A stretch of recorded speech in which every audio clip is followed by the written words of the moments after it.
Welcome, everybody, to Monday Expert Interview. And as always, we are going to have a wonderful show today. Fixing construction projects and making construction workers' lives healthier is the single focus of Robert Salvador, founder and CEO of Digibuild. Construction continues to have the second highest suicide rate of all industries. Why? It's a high-stress job with a fragmented workplace. Construction projects often run over budget, and all too common, legal disputes can be overwhelming. Can construction blockchain solutions and connected platforms create a healthier and happier global construction industry? Digibuild says yes. Through blockchain technology, Digibuild specifically addresses three core problems: supply chain, payments, contract management.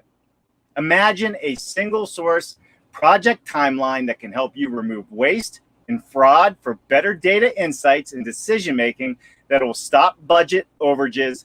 Is it possible? Well, we're going to find out here real soon, because at Dave Cooper Live, we are bringing you the people and the processes that are building it better. Our guests and topics include experts in building systems, building science, and building codes, and the tech used to build it better. We are always seeking out the best and the brightest in the construction industry and discovering all of the ways that innovative buildings come to life. We are tired of being in last place in this industry. No longer are we going to be that way. So why don't we hop right into it, and let's invite Robert J. Salvador onto the show, who is the CEO at Digibuild Software. Robert, thank you for joining us today.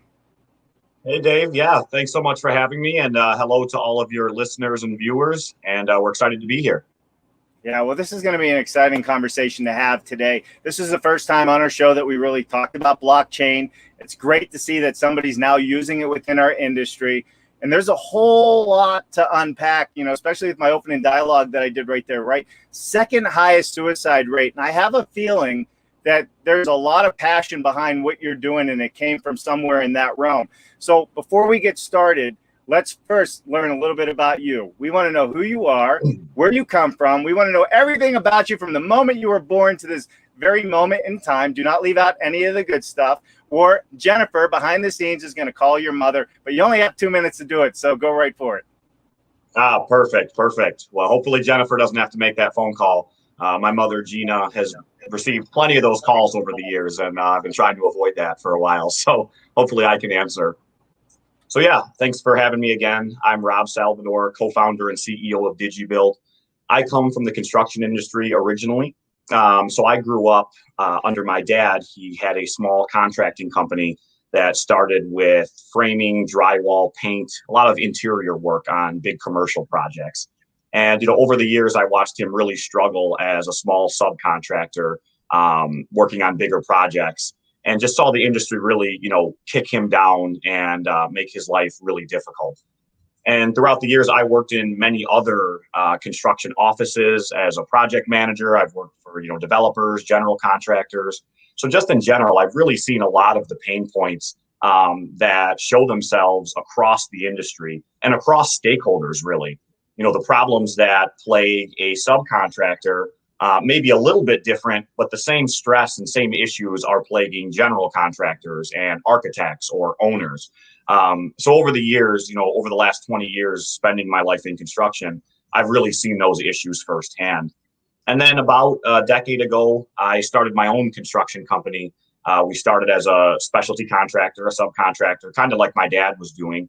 Only I took my business background and applied it to the industry and what I had learned at, some of these other good companies. Brought my dad on board. He ended up running operations for the construction company.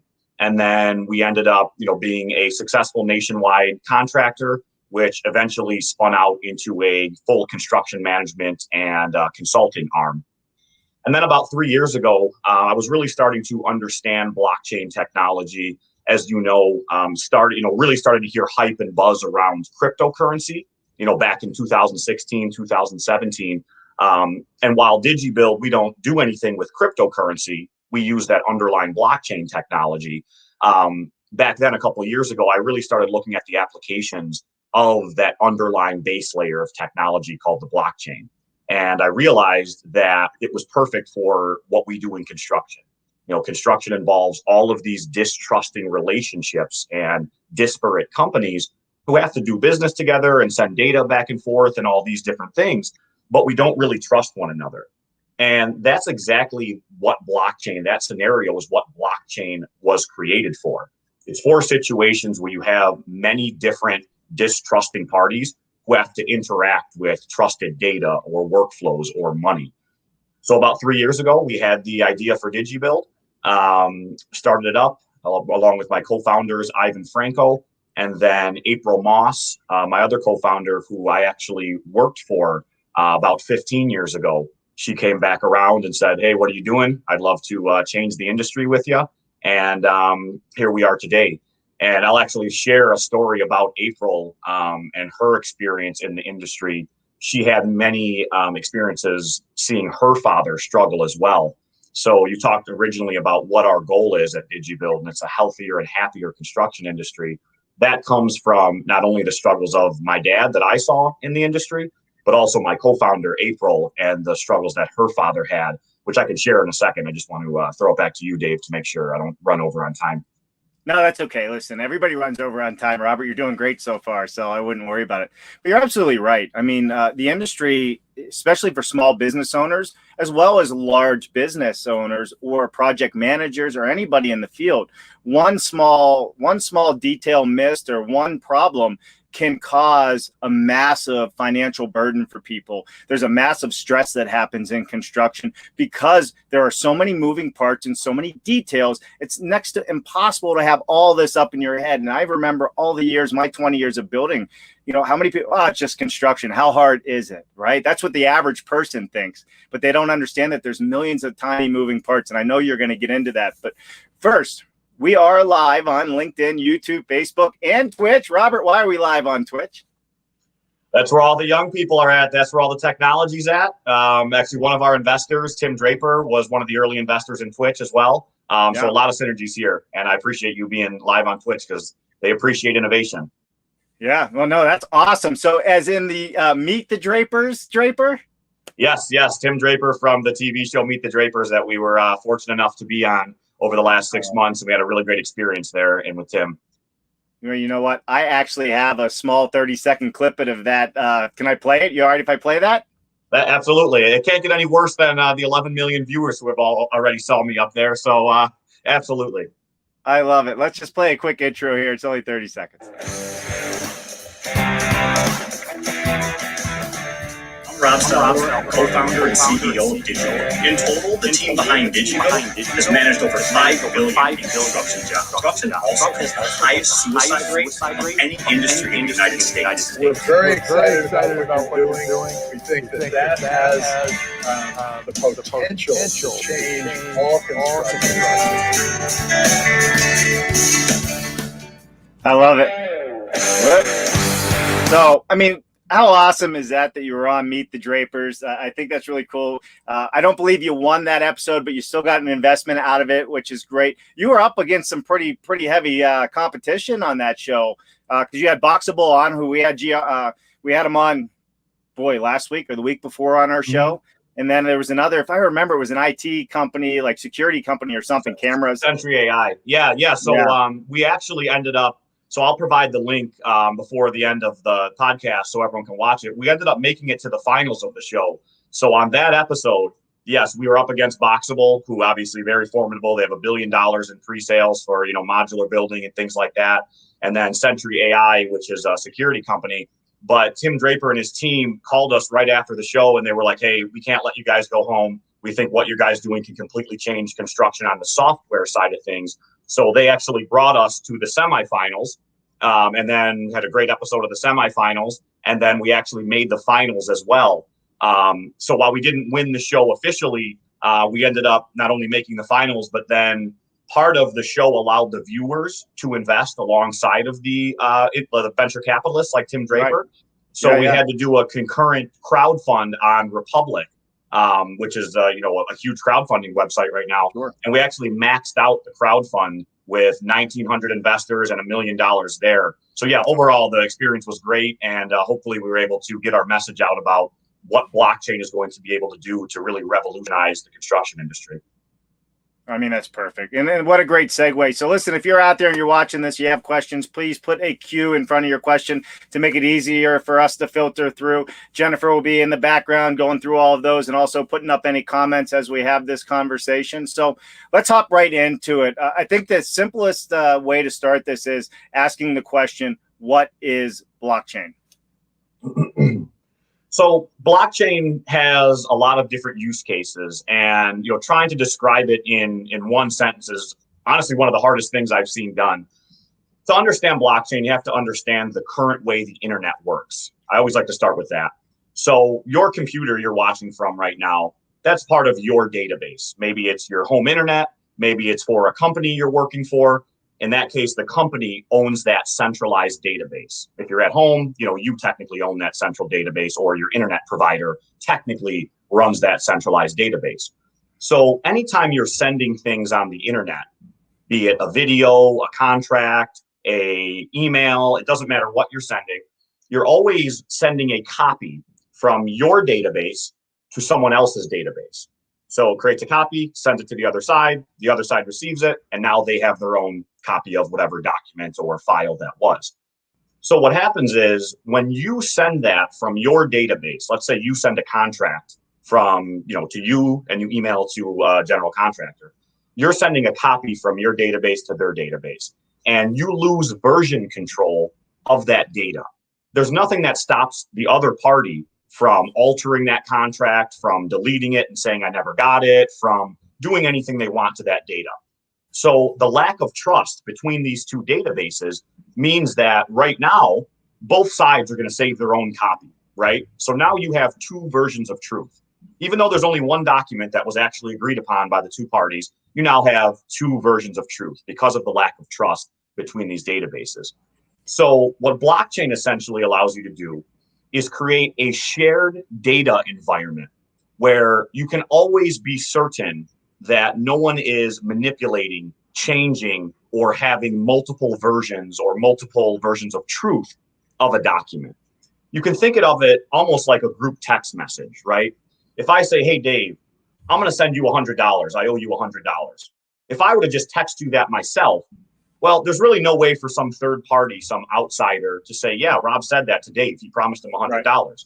But if I send that in a group text message with a third party in the group, there's three of us, that third party can say, no, I saw it. I can verify Rob sent a message to Dave saying he'd give him $100.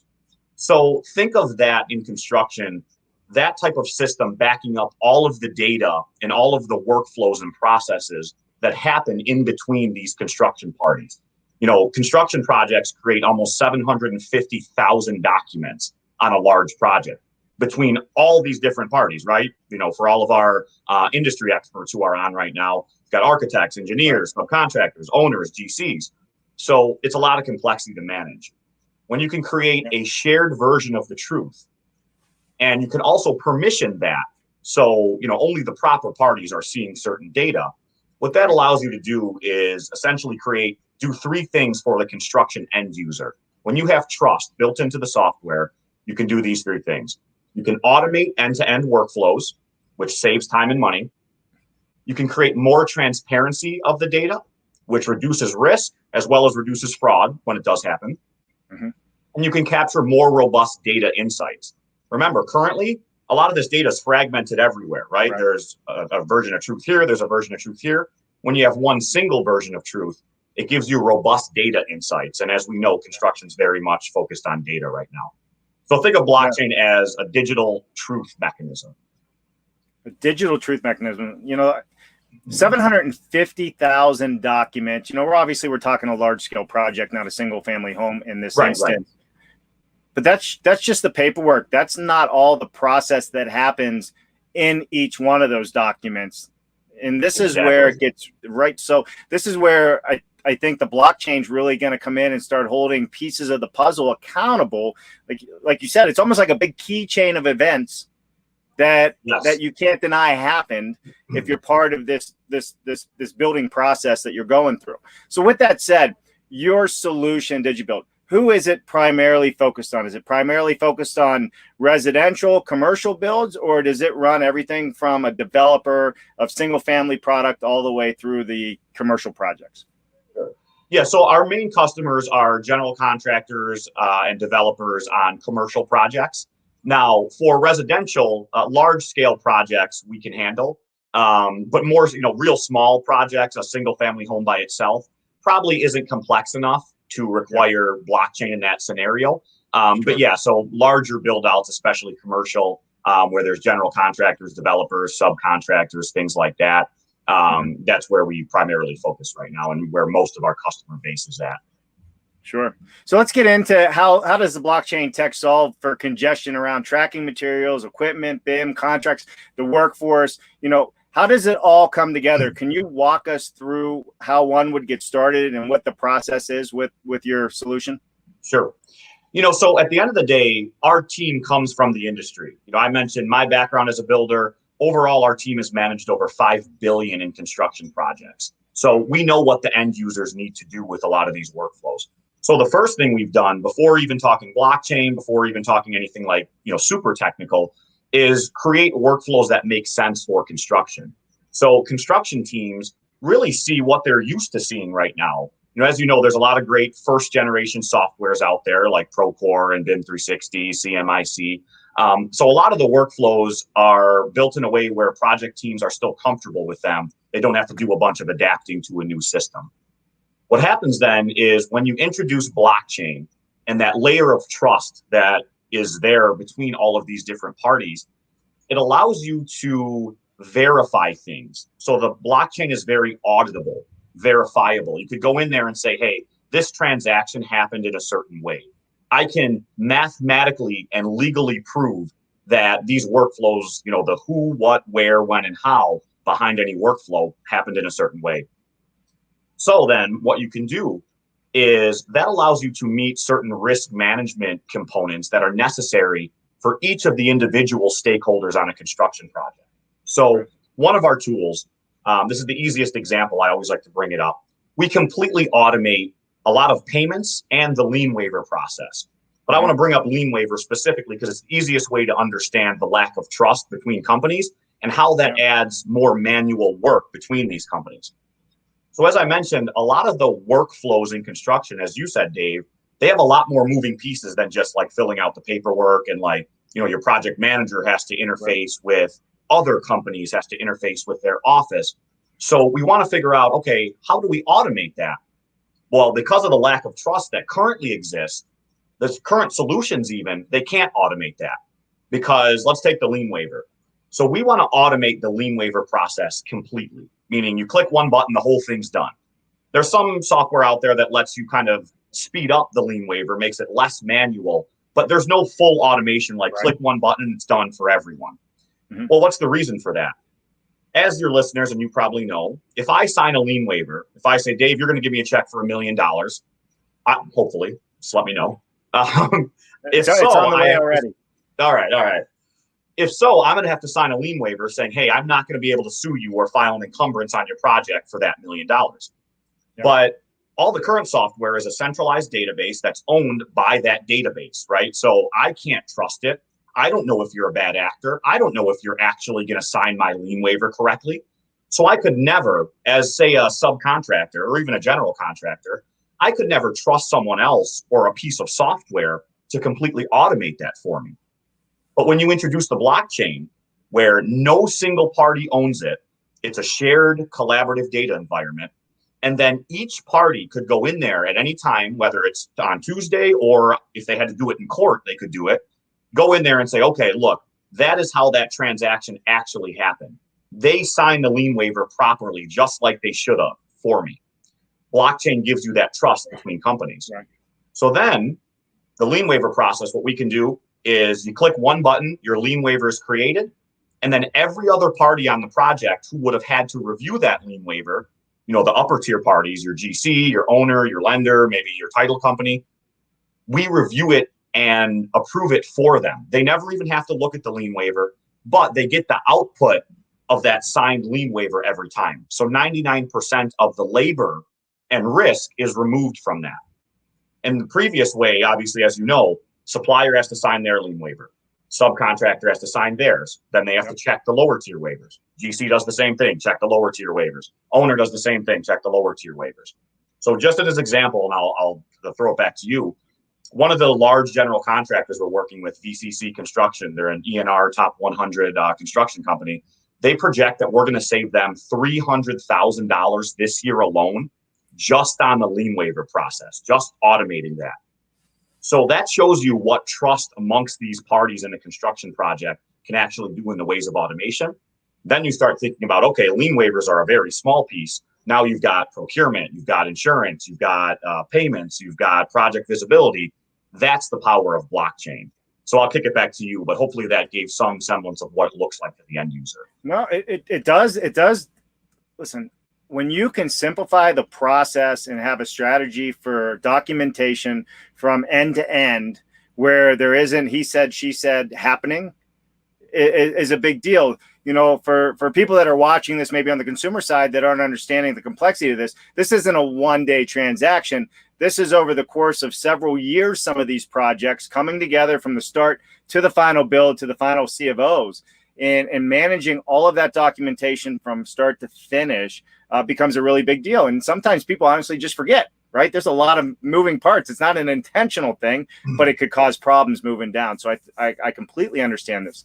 And Dave, as you know, so I was going to say one statistic that goes right with what you're saying. Right now, the industry is losing $200 billion per year because project teams are overwhelmed. They can't find data they've had before. They end up doing rework. They're spending time pushing paper. So that's a lot of money, as you know, and it's costing the industry because teams are too busy. They're overwhelmed. Sure. And what about the architectural side of this? You know, we're hearing a lot about digital twins, you know, design for manufacturer assembly, all of these different parts that happen on a small scale, but also happen on large projects with bathroom pods, all these other things that are now coming into play. How does it manage that detail? Does it only manage like the Revit files or the AutoCAD files or the BIM files? Is all that collectively put into this blockchain system? Yeah, so long-term, our goal is for entire projects to be delivered on blockchain because it just makes the most sense, as we talked about with that single source of truth. This is a provable, guaranteed single source of truth.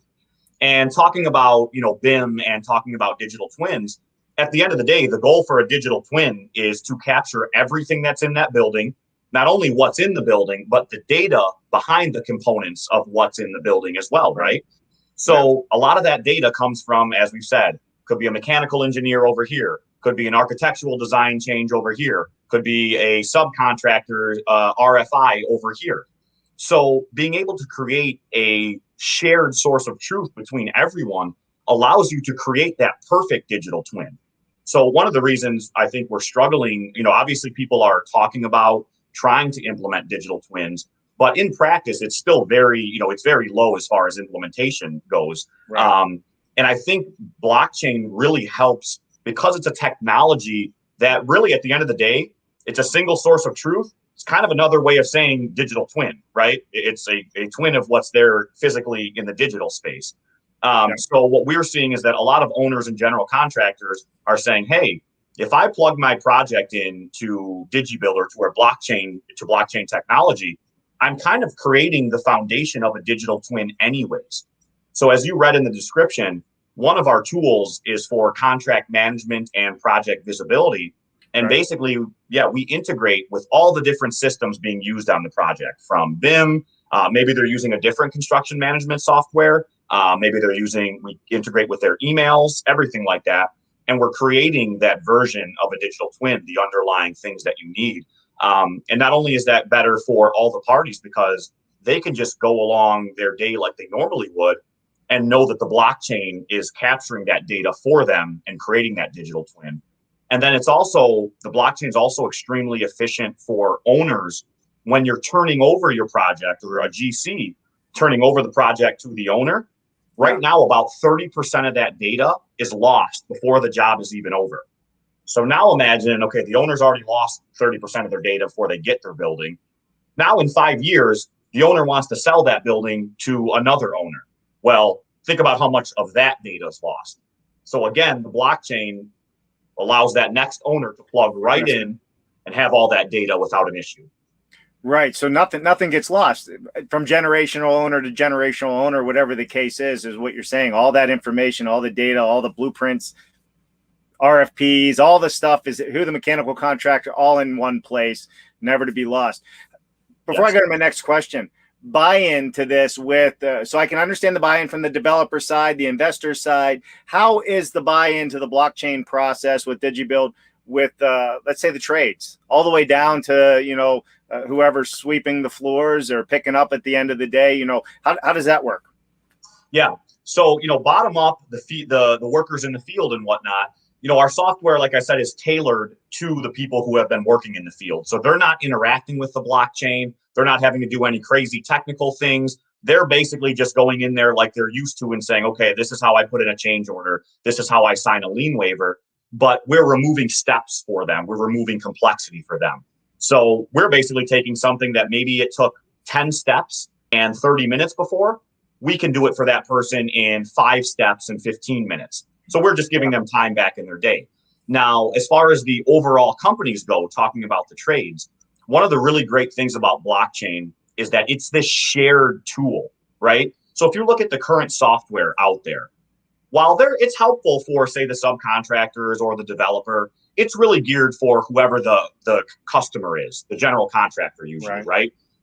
So, my subcontracting company in the past, we had to learn Textura, we had to learn Procore, we had to learn eBuilder. And all my people are sitting there saying like, oh my gosh, another software that really doesn't help me that much, right? And then, talking about disputes, which happen all the time, and we're going to see a lot more given the macroeconomic conditions right now and everything going on with COVID. When a dispute happens, what is the first thing any legal team will tell you in construction? Secure your project management software because the customer will lock you out, right? If you're a sub about to get into a dispute with a GC, that GC is going to lock you out of Procore. So point is, the current softwares are made only for one party. Blockchain benefits all of these parties, and it's not owned by any of them. So let's go back to that lien waiver process. Yeah. Not only am I automating a lien waiver for the general contractor, which saves them time and money and risk, but the subcontractor has it automated for them too. So we're saving their office money. Same thing with the owner. You're telling me I have guaranteed visibility into the lower tier waivers, but I don't even have to touch it or look at it. I just know I'm protected. That's a benefit for them too. So blockchain has been called the ultimate coordination mechanism.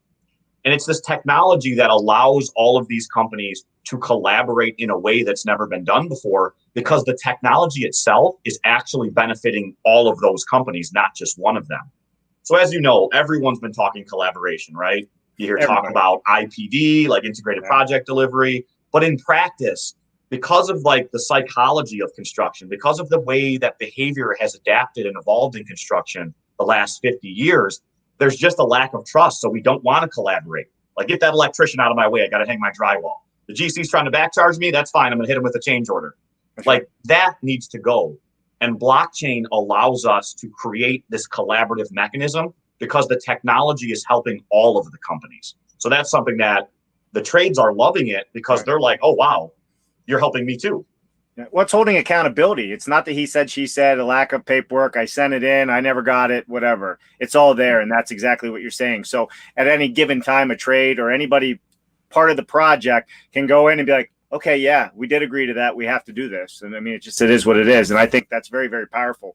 And I could see that moving forward. We're going to go to questions and comments in just 1 second here. But does this, because you mentioned lien waivers, that's such a great thing to mention, because that's the end of the project when everybody's trying to go their separate ways, that these become issues. Will this blockchain be accessible by the building officials at the local government level for them to go in and before, because they could still go file a lien waiver, but even though they signed on the blockchain, is that something that could be matched quite easily? Yeah, so there's a short-term and a long-term component to it. Obviously, blockchain is still an up-and-coming technology, but what you are seeing is legislation across many big states recognizing blockchain as like a digital signature or a digital notary, making it so that absolutely municipalities and different people like that could plug right into the blockchain and benefit this as well. Short term, basically what we've done is we're trying to keep it within the project parameters, the project stakeholders directly. So the owner, the GC, the subs, etc. For, say, a building inspector, we can do all this. We can automate all of the processes from the lower tier companies, and then we just shoot out a PDF to the inspector in whatever way they need it. Because as you know, a lot of times the inspectors are, they like to have things their own way. They're like, no, I just want a PDF in my email. But so point is, we can handle that. And point is, you're seeing a lot of movement. I mentioned blockchain and cryptocurrency is being talked about by everyone in the world right now, basically. Sure. And the use cases of blockchain technology, even without crypto, will be huge for like the federal government and whatnot. Imagine, as you guys know, the waste on federal and state and public projects is absurd. By some people's accounting, 30 to 40% of public projects, the entire thing is waste, 30 to 40%. So being able to introduce this ultimate auditing mechanism, this ultimate transparency mechanism is going to be something that has a major future. And because of that, you're seeing a lot of movement in legislation, municipalities trying to adopt this software, because at the end of the day, it's a good thing for everyone. Trust and transparency makes markets more efficient. And at scale, construction needs to be more efficient. And software is the lowest friction way to introduce efficiency. So that's why, yes, we are working on that as well. Great. Thank you for that. All right, let's get into some comments and questions. Say hello, who's out there today joining us. So, Jen, you want to put up the first comment, please? Alistair Sawyer. What's happening, Alistair? Good to see you. Great to see technology being adapted. Educating the users is important. I would agree with that. All the way from around the world, Alistair. Jerry McCahey from Integra. Good morning, all. Good to see you, Jerry. I hope you're doing well, my friend. Aaron Peterson in the house. This blockchain existed in the capital markets for a long time. It's called underwriting. It's also called escrow and title. So you simplified it. Perfect. So that's a great, I don't know if you want to keep going, but that brings up a great point that I can touch on really quickly. Up to you, Dave. Yeah, please. Yeah, so, again, that specifically highlights the lack of trust in the previous world pre-blockchain, right? Because between two direct users, you can't just make an automated connection, because you need some third party to put their stamp of approval on it, right? Because if I say, hey, you come into my database and I'll do all this transaction, I'll do all the underwriting, I'll make sure that all the data's there, I'll make sure you're qualified. The other party, the counterparty, goes, no, I can't trust you for that. Like, what do you mean? Same scenario I mentioned earlier. What if I want to give, what if I tell you I make 500,000 a year and I only make 50 grand a year, right? So we've brought in these third parties to establish trust, like an escrow service, like a title company. And they essentially handle they're the trust manager. Anytime you have to introduce trust, it adds cost, risk, and complexity. So when you can introduce a trusted shared data mechanism, you could actually just build an algorithm that ties me as a borrower and you as a lender together directly. And we could say, hey, both parties understand that algorithm is going to match us properly. Those parties wouldn't understand if I said, hey, I'm going to take that algorithm in my under the table in my closed database and do that. It's just trust between human beings. So that's why it's a great point. That's why blockchain at scale makes third parties and rent seekers unneeded.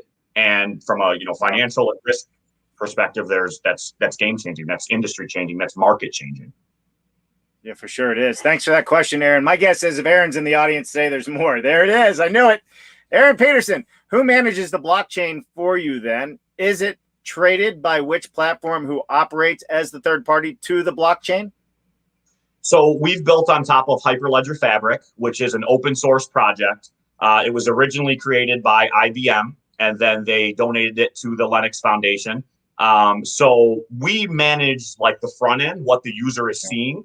And we also obviously are running nodes in the back end, which creates that distributed consensus, right? Remember, we're talking a centralized database that holds all the info and has all the power versus multiple nodes, which none of them hold too much power and it's not centralized. Yeah. So we run some nodes, and then also other construction companies can run their own node. They can access the blockchain and verify transactions in a permissioned way. And then there's also ways that legal teams and whatnot can spin up a node to make sure they have everything they need there. So We manage the software behind it, but we don't manage the blockchain itself, and that's the whole point of blockchain.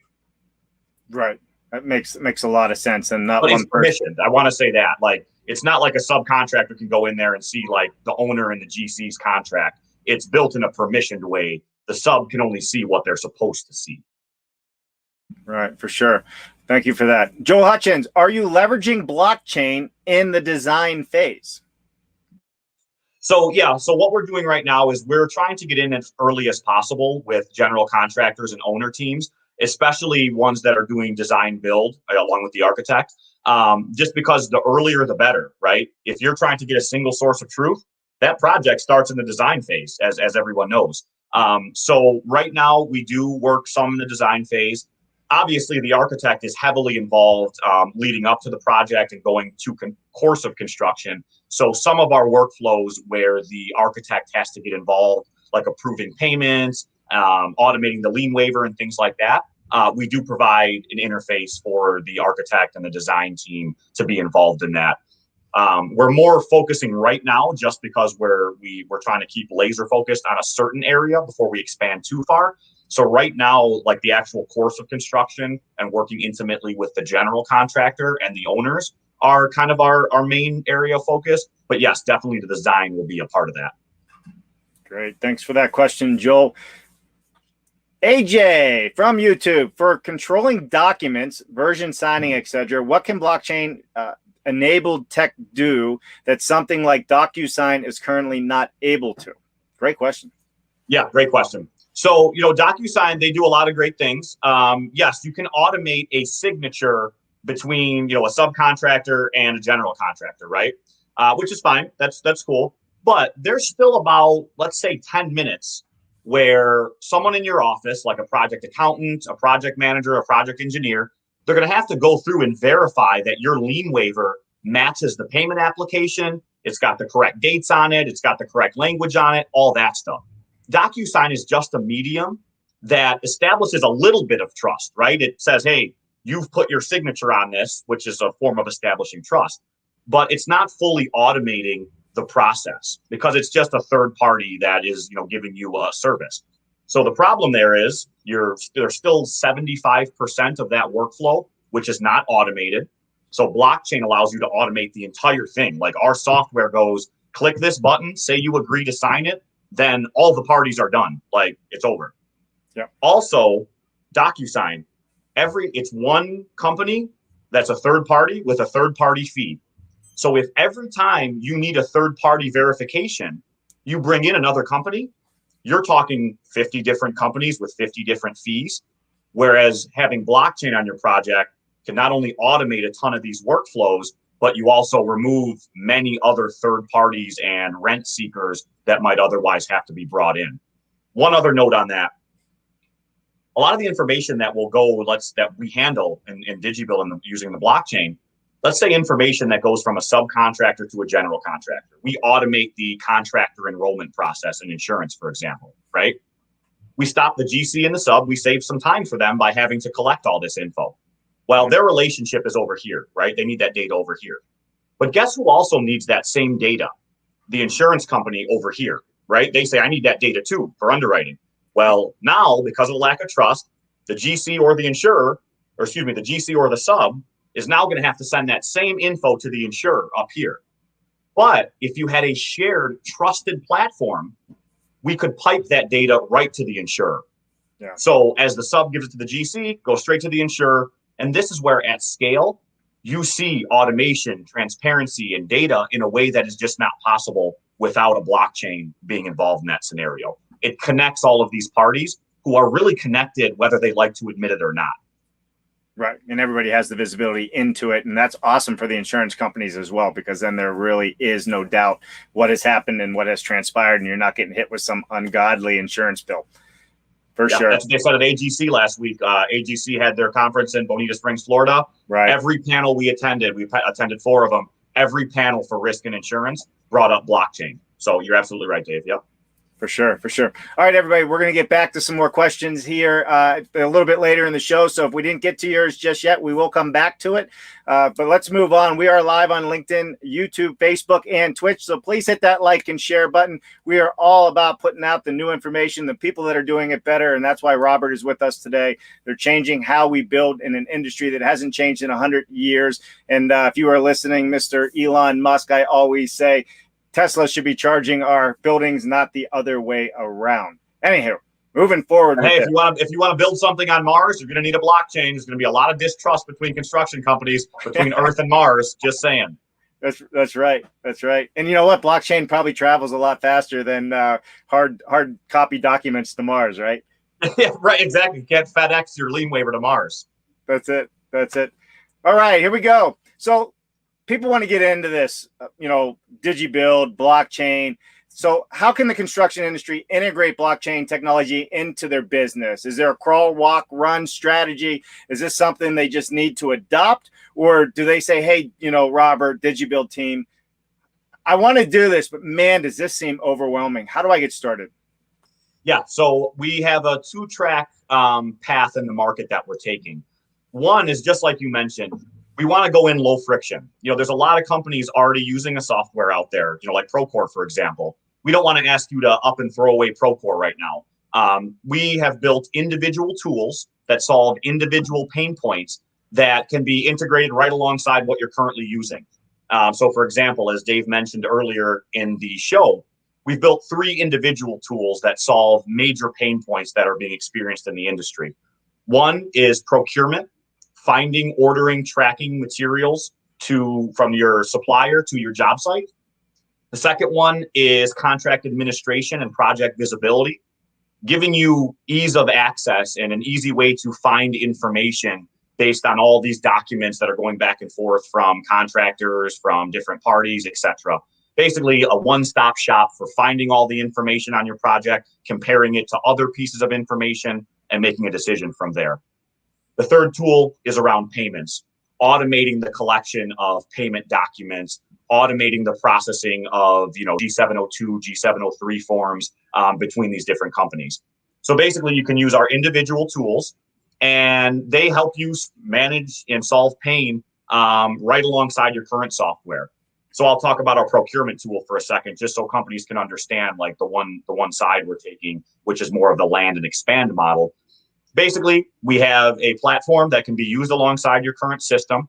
Your subcontractors can go in there, find, order, and track all of their material from the supplier to the job site. So they always have line of sight and visibility on where their materials are at, what the lead time might be, how the lead time compares to a schedule update that the general contractor just made, right? So we have a feature in there where a project manager from a GC can go in and say, okay, the subcontractor has ordered all of these types of materials to the job site. They can't see the prices, they can't see anything like that, but they can see the procurement status. They can see, okay, my prefabricated walls for the second floor are on the truck right now, and they're expected to be here on next Wednesday. And that general contractor, that project manager can go, oh man, I was supposed to start prefab walls on Monday, but I see here I got an alert that material is not going to be here in time. So now they can adjust accordingly, right? So that benefits the general contractor. And then the subcontractor who's using the platform as well basically gets an automated way to find their material, to order it, to track it. So that's kind of the land and expand model we're taking. As you know, supply chain is a major issue right now. Payments are a major issue right now.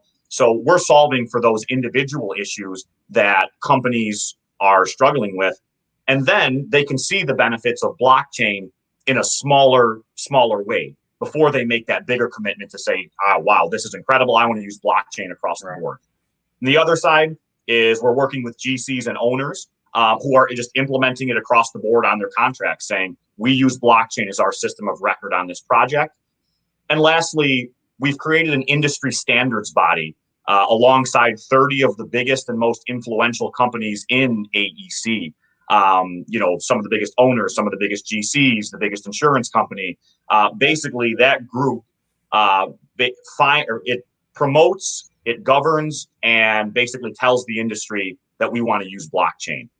So anyone out there who might want to join our blockchain for construction standards body, I would say reach out to us on LinkedIn, send us an email, because as you know, organizations like the AIA, AGC are very important. And we have a very big organization we're standing up that wants to use blockchain in this industry because it's just better for the industry. So those are the two tracks we're taking, Dave. Better for the industry is what we're all about. We got to drive it forward. This is a great conversation. I'm really, truly enjoying it. And the more I'm listening to you talk, the more it's bringing me back to this, crisis of, suicide in our industry and being able to and help control that. So I think at the end, I'm going to go back to one of your statements that you said in the very beginning with, I believe it was, you were talking about April and her personal experience to drive and improve health and wellness in construction. So we're going to wrap with that. But before we do, let's just get to the results of what your process is doing with Digibuild. Let's get to the results. You mentioned a little bit earlier in the show that you are saving a couple $100,000 for people out there. So anything that you can share with us that your clients are saying, and more importantly, what they're maybe saving, and has this truly helped their business perform? Has it changed the way they do business, and has it made it better for them? Do they sleep better at night? Yeah, we believe so. So, a couple statistics I'll mention, just based around our individual tools. So I talked about the automation of that payments paperwork and Lien Waiver. VCC, massive company, billion-dollar builder, saving them $300,000 per year just on a smaller kind of workflow like Lien Waivers. So, the potential of blockchain for direct margin improvements is game-changing. Listen, we're introducing, the industry as a whole is introducing robots. We're introducing modular building. We're doing these huge high friction things to try and save money. But software is by far the lowest friction implementation to save money and improve projects. So we've got the Lien Waiver process, the procurement process. Companies are spending 10% less time managing their materials. So not only less time for their office, less risk that they forget to order something, that they don't hit their GC schedule. And that has a lot of downstream effects, right, on back charges and delay claims and all these different things. So making big improvements there. And then as far as legal and discovery goes, as I mentioned, having a single system of record, a single source of filterable, comparable, searchable truth is not only beneficial to the project, but to ancillary things around the project, like legal situations where there's a dispute. So one of our team members is a 30-year mediator and arbitrator. She sits on the New York and New Jersey Supreme Court construction panel. Using blockchain during customer discovery or ongoing disputes can save up to 40% of the discovery costs that companies usually have to go through. Remember, when you go into court or arbitration or mediation, what's the first thing you have to do? Tell your attorney everything that's happened over the last 12 months, 2 years, 750,000 documents worth of information. So as you can tell, having a single source of verified truth can literally be the difference between a $120,000 legal bill and a $50,000 legal bill. And so that's the direct tangible results we're showing customers. And then we're in the process of building out bigger tools. That's where we start, bringing data from the GC, and now we plug it into the insurer. Now we plug it into the lender, and you're talking project savings that are unprecedented. I won't mention a specific company's name, but I think one of the biggest companies out there in construction management software claims to be able to save about $200,000 to $400,000 for companies on a project. On a project, we're talking one workflow for your company in a year. We can match that. So that's what we mean when we tell people, as experienced builders, as someone who has used all of the software that's out there for years, there is nothing out there that can do what blockchain can do. Blockchain can do everything central databases can do. Central databases cannot do what blockchain can do. So it can hold the legal system and legal ears that are out there, the lawyers, who a lot of them make a good living on these types of mediations, arbitrations, lawsuits, people getting injured on the job sites, all of these things that happen. And now that's not a he said, she said for them either. Just like with the insurance company, it's there, and this is what happened, and whoever's at fault, they have to own it. It's on paper and ready to go. I think that's absolutely amazing, because we all know that every large construction firm out there, multifamily, even residential, 100 home subdivisions, 1,000 home subdivisions, there is contingency money set aside to deal with that. That's part of the planning and upfront costs associated with it. Imagine if they don't have to spend that money on doing those things, and they can put it back into their employees, into the company, into growth, into the economy, into the local consumer that's maybe going to come into their projects. There's a win-win for everybody on this, and it's becoming very, very clear. Absolutely. One of the other sides of this is mental health. And I want to get back to your comment with April and where the passion came for that, because that's also a big thing. If somebody's unhappy, or you got a project manager that feels that they made the biggest mistake of their life, and all of a sudden they're going to lose their $150,000 career job because the paperwork didn't match with right. And then they go to the job site and they do a head first dive off the 30th floor, which, these things happen. That's another liability.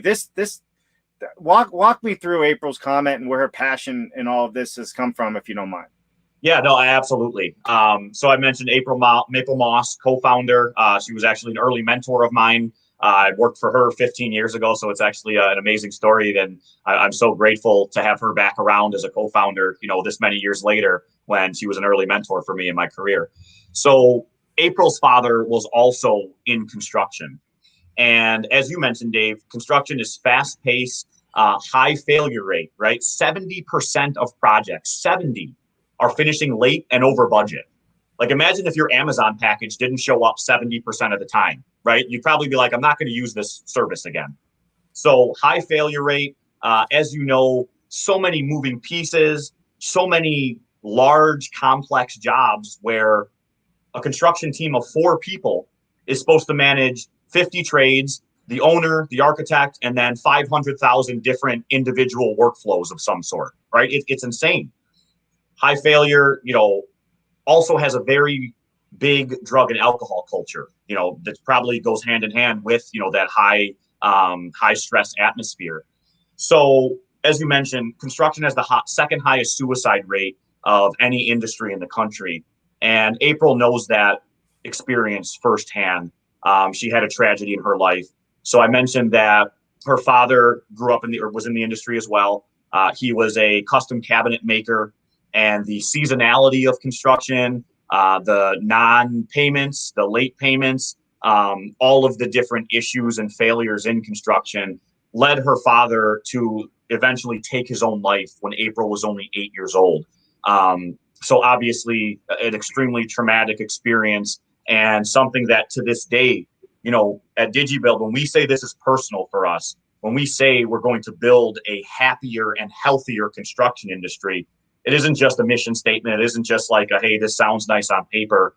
Both myself watching my dad struggle and April watching her dad struggle and eventually take his own life led us to this point where we're going to do everything and anything we have to do to change this industry and improve it for the better.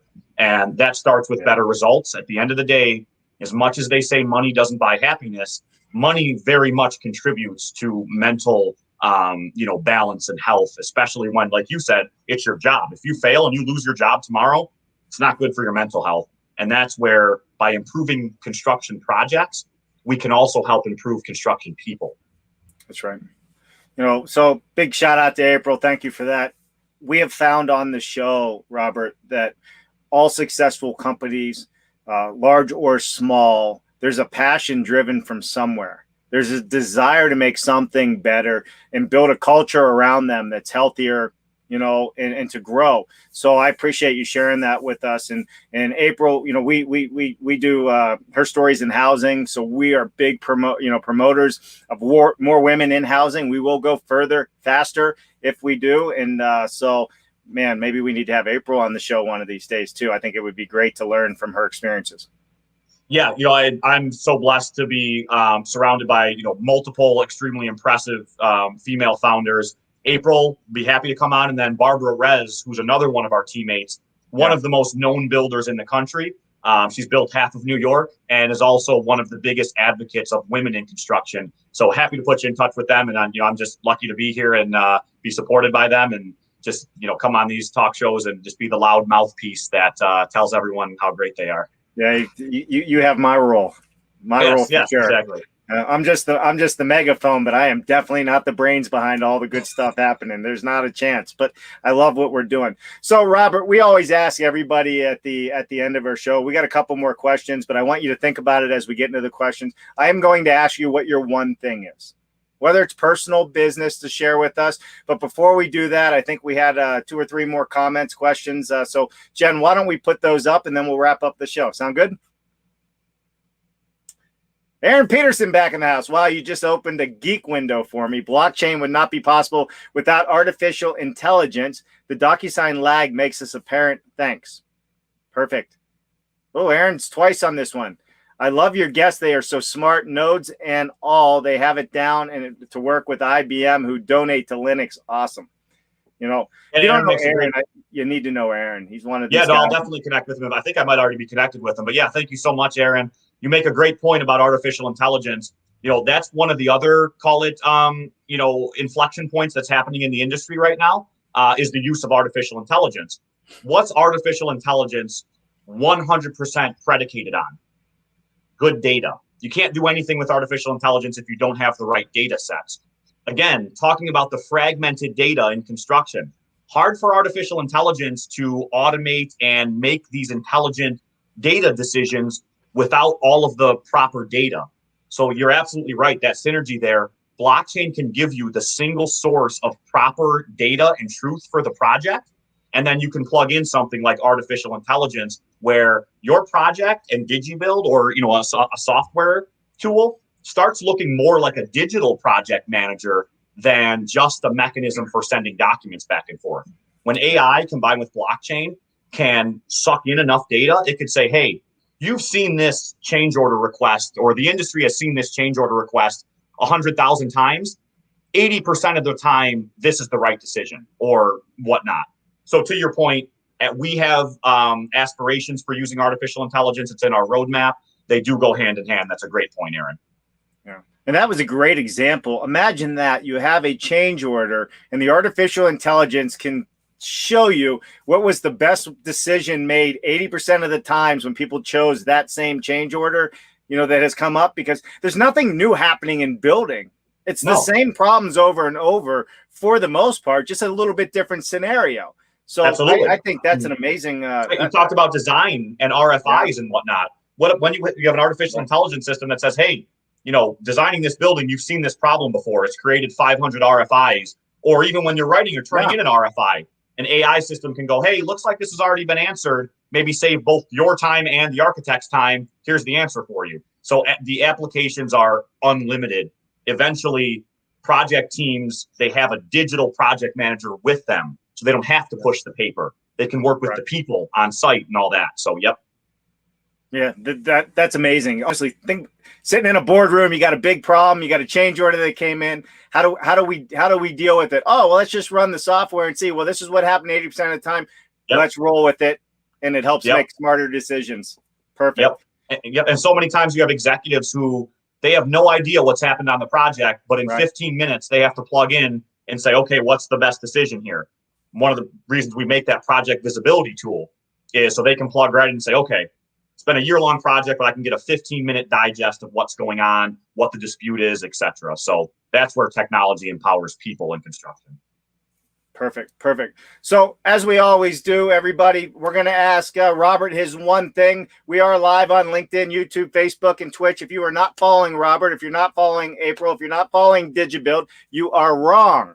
We need you guys to follow them, know what's going on out there. Robert, you may not know this, but part of our streams, we are streaming into universities across the country, and a lot of them are using our educational platform as resources to help educate their students. So it's been a wonderful, wonderful journey with all the universities that are out there, and we're having professors on, and I think they're going to dive into this in a big way, which is wonderful.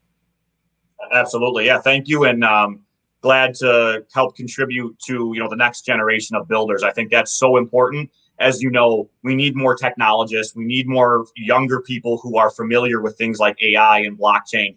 No disrespect to the previous generations of construction. I've worked with them for years. They've done amazing things. The buildings we've created and whatnot are complex. It's amazing. But we need you, the next younger generation, to come in. It's a $10 trillion industry. Help us bring it to the 21st century and beyond. That's right. And don't listen to anybody tell you that's how we used to do it or how we always do it. Come in with your own ideas. All right, Robert, what is your one thing? Go for it.